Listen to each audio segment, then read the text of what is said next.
Hi, and welcome to the first video of Crafty Mojo.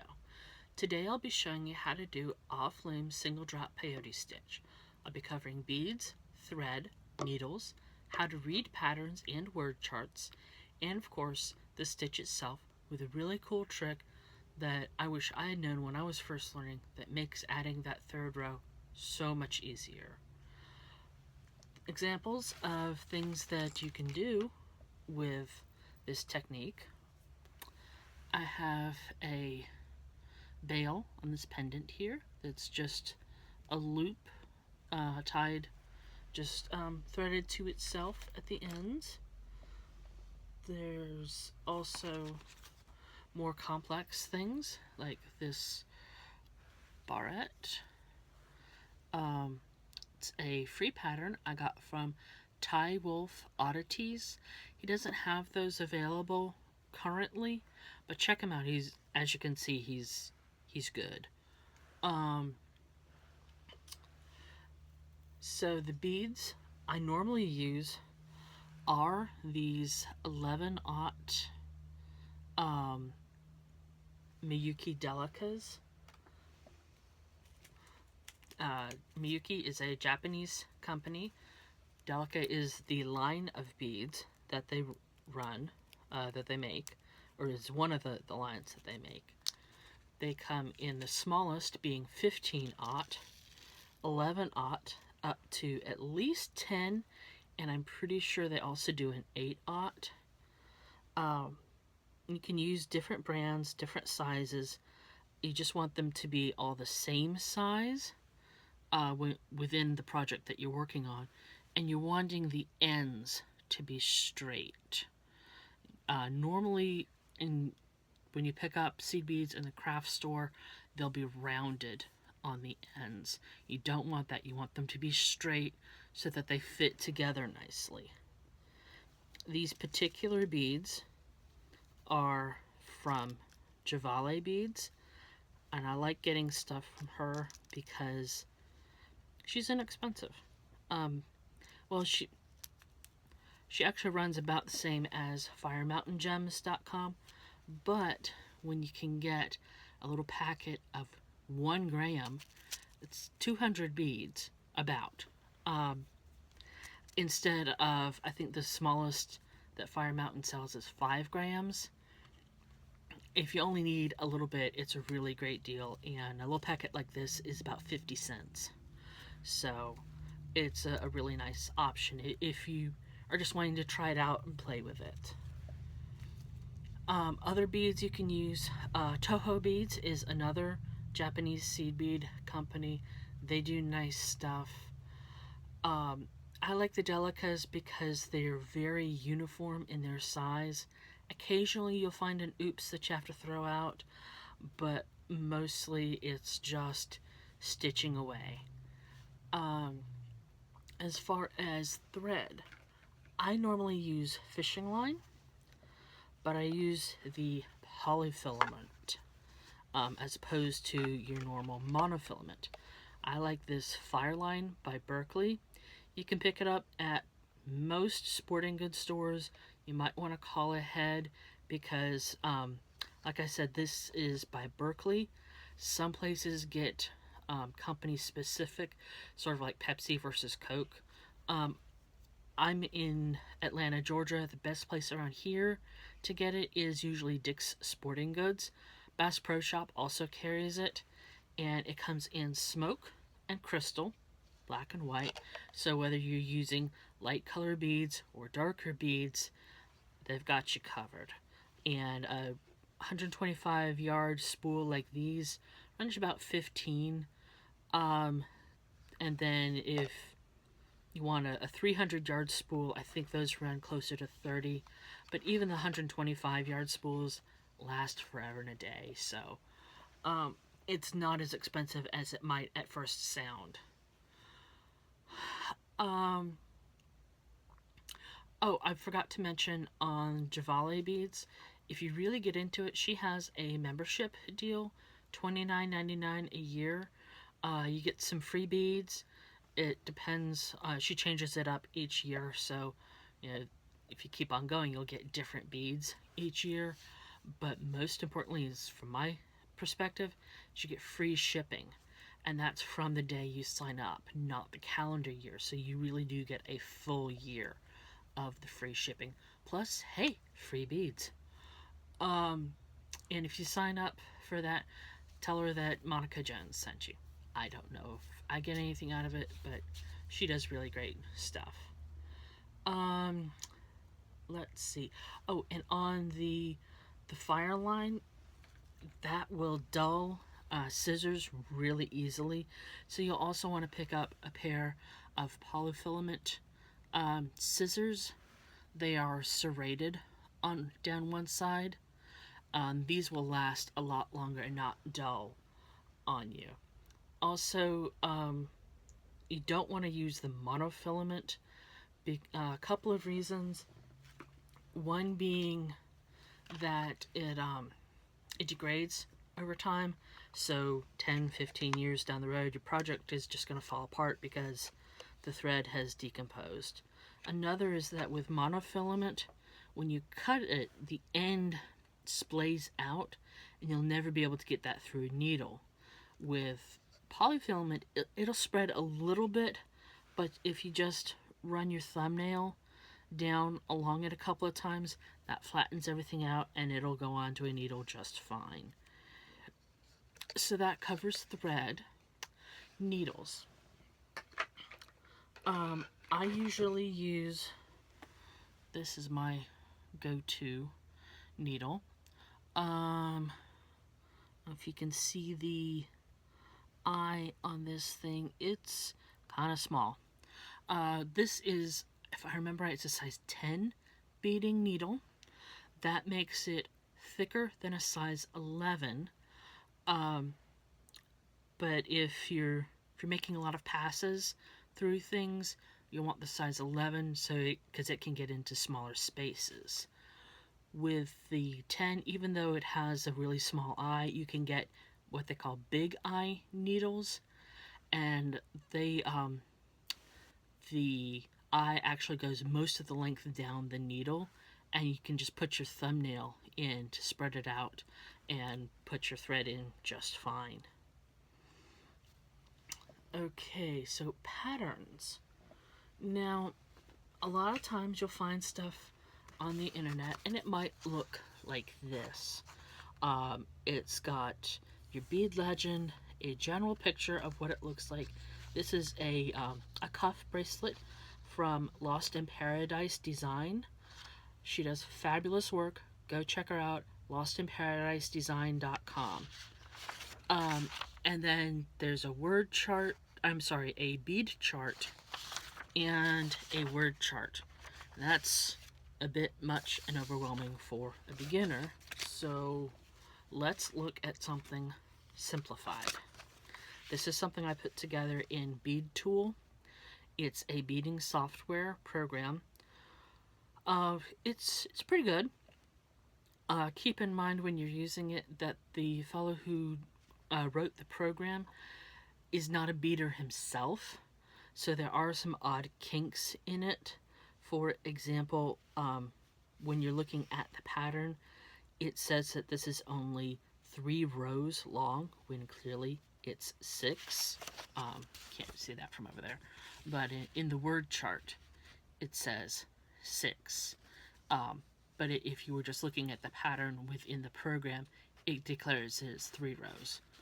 So just little oddities like that, but it's still a good program. He has a vast majority of the Miyuki beads and other bead lines pre-programmed in as far as the colors and the numbers. It's a good program. So let's get started with the actual stitch. So for visibility's sake, I'm going to use just plain old DMC embroidery thread and perler beads because they're huge and you'll be able to see them. Our first step is, okay, if we're looking at the word chart, it says row 1 and 2. I know that sounds crazy. It'll make sense in a minute, I promise. Starting from the left, pick up 1D. And we will be starting from the left with this D. And if you look up here in the legend, and if you were using actual seed beads, you would see that D is a black bead called number 310. So we're going to start with our black D bead. And we're going to leave a little bit of a tail that, were this a real project, you would weave back into the rest of the project when you were done, or when you felt like not needing it anymore. Now, some people use a different stop bead. I like to use the same stop bead, and all I did was loop around the bead. Now this DMC floss that I'm using, for example, is really slippery, so I'm going to use this little guy, and you just squeeze it apart and fit it over your thread, and it creates a good grip, because like I said, this embroidery floss is too slippery for actual use. It's just visible. This is for demonstration purposes only. Normally you would only need one of these two ways of doing things.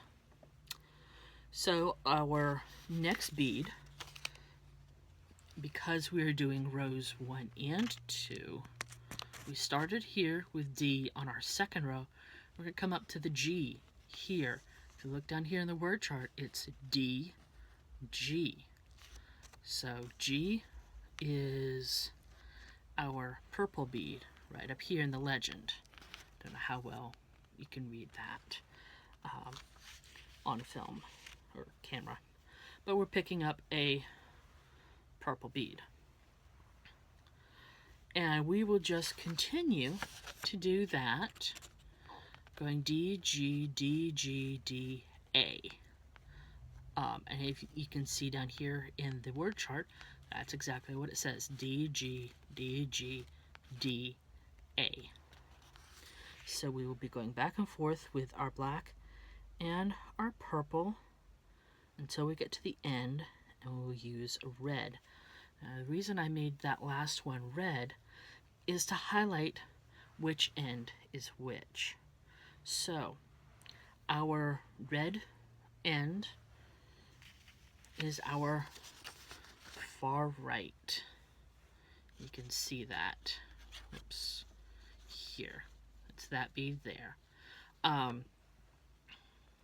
And then if I was doing this for real, I would be marking things off just with a pencil, like I'm doing here, just to denote that, hey, I did that. And that's how I keep my place, regardless of whether I'm using the bead chart or the word chart. So here's the part where the nifty little trick for row 3 comes in. This is an ordinary large paper clip. I've just unfolded it. If I was using my small beads like I usually do, I would use floral wire. It's super thin, flexible. You can tie it in knots if you want to. In fact, I have, just to get it to stay in place. But what we're going to use it for is, you can see that the purple and A beads are higher up than the black. So that's what we're going to do. We are going to run our wire through the purple and the red, just like that, to make them be offset from the black beads.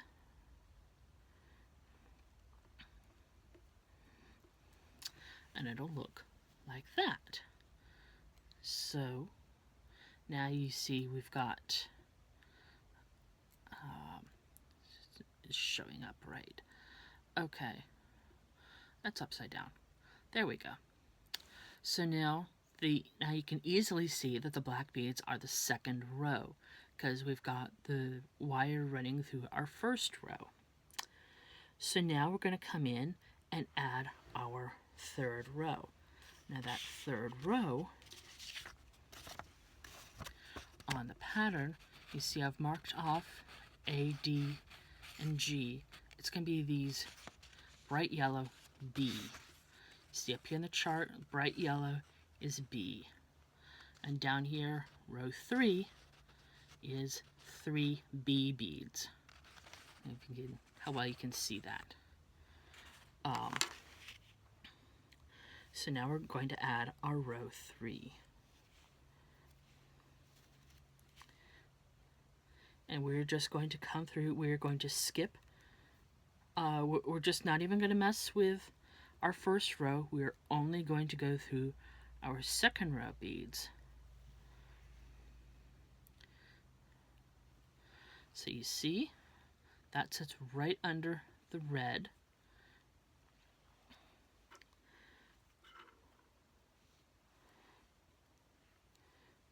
And this one will be right under the purple.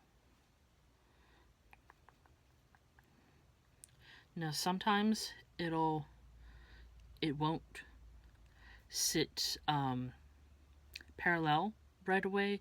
It'll come in and it'll be kind of perpendicular almost like that. You just gotta fiddle with it till it sits right. And when you're working with the delicas, you'll actually feel it pop into place. Now for our last of the third row here, we're coming through our stop bead. And there we are. Now we're going to be adding our fourth row. Well, now we can scratch off our third row with bees, and we're going to add our fourth row of E. And you can see that these blue beads are E. 3 E's for row 4. So now we add blue to our crazy hodgepodge of color here.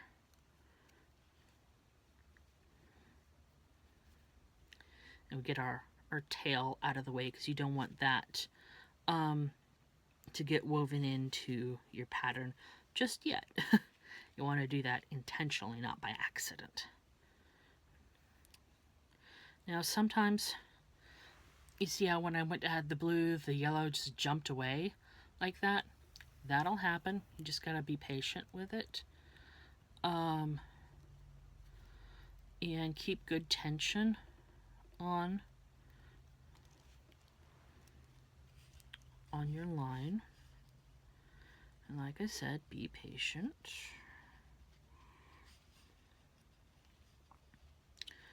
Which I'm not doing a very good job of at the moment. Whoops. Okay, there went my clippy. It was too large.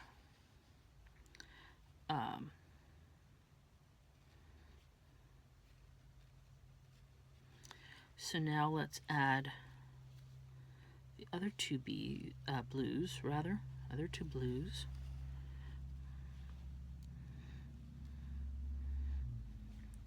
And you can see how that is now falling into place. We'll add our last blue.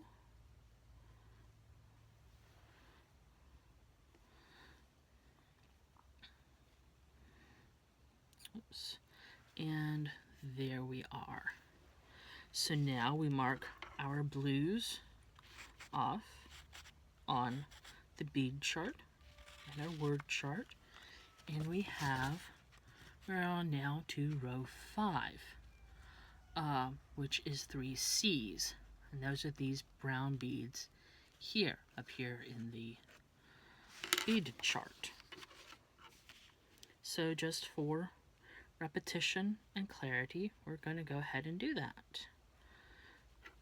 And we'll take these brown perler beads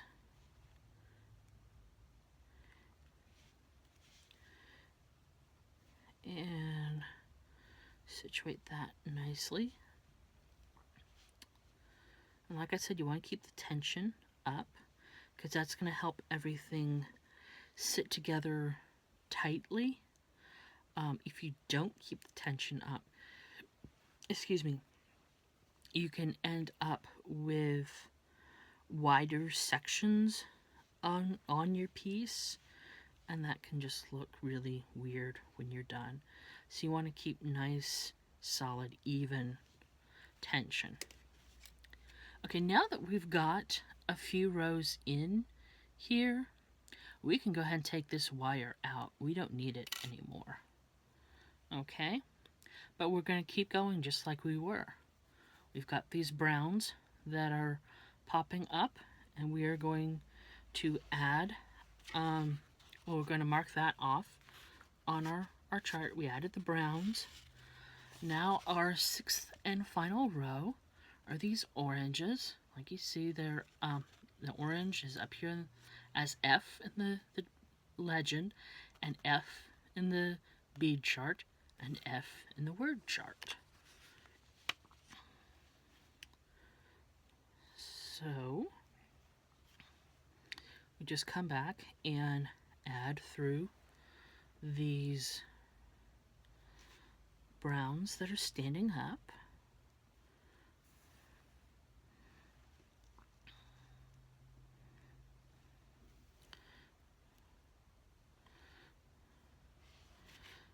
And ta-da, we have done a single drop off loom peyote stitch that now looks like our crazy pattern. Thank you for watching. If you have any questions, put them in the comments below. I'll be happy to help. Thank you.